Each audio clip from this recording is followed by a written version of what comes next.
Welcome to Hush, another rainy day and a good time to read a blog post. Panic, May 14th, 2025. Today was the kind of day when a slew of stressors all worked together to cause a new kind of havoc in my mind and through my body. A simple daydream of a hope to come turned into a full-blown panic attack, one like I have never experienced before. I'm so grateful for the little bit of training I've had with working with the parts inside of me. If you don't know anything about working with parts, it is based on the healing model of IFS, Internal Family Systems, by Richard C. Schwartz. Although I don't agree with all that his model touts, I can say that even Carl Jung spoke about parts. It's not a completely new concept, but it is a transformative one. With the little knowledge I have, I recognized how quickly I was spiraling and immediately put my arms above my head by instinct alone, and went into meditation in my mind of being back in my safe room where I first met my parts. This allowed my mind to separate from the anxiety and the panic I was feeling, and instead of be it, I began to hold it. Hold those parts of me that were coming up all at once, causing this overwhelming anxiety attack and emotion. We all see the healers on YouTube and TV looking so well put together. We read their books and are in awe of their wisdom and strength.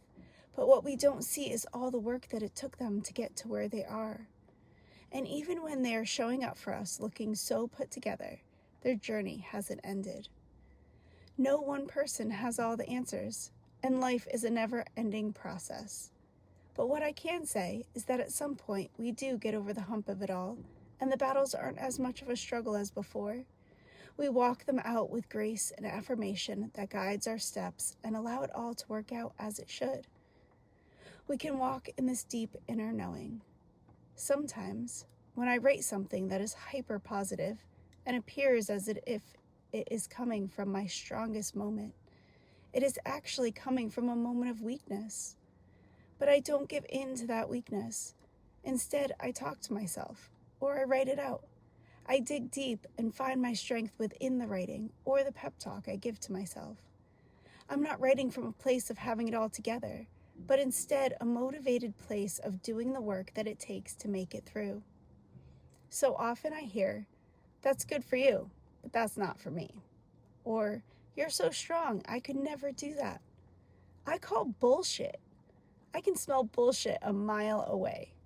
It's fear that is driving that person and a mentality of victimhood and lack. We first must change our mentality to one of thriving and abundance. It takes constant self-talk and swatting away of negative thoughts, as if caught in a killer bug trap and trying to survive and escape with swarms of killer bugs all around. Slowly, and with a lot of work, the bugs get tired and slow down, just enough for us to see clearly and escape. Changing our life and inner realm is possible for anyone, and just because we have changed it doesn't mean life ends and there aren't any challenges. Sometimes along the path to enlightenment, the challenges get harder and harder the closer you get. Sometimes, with a lifetime of healing and a newfound love of self, you might find yourself one day in your room folding laundry, having a thought, then panic. The difference is that today I don't let that panic overtake me. I do what it takes to ground myself and move on. In every moment, we have a choice. In this one, choose you. Until next time. Jill.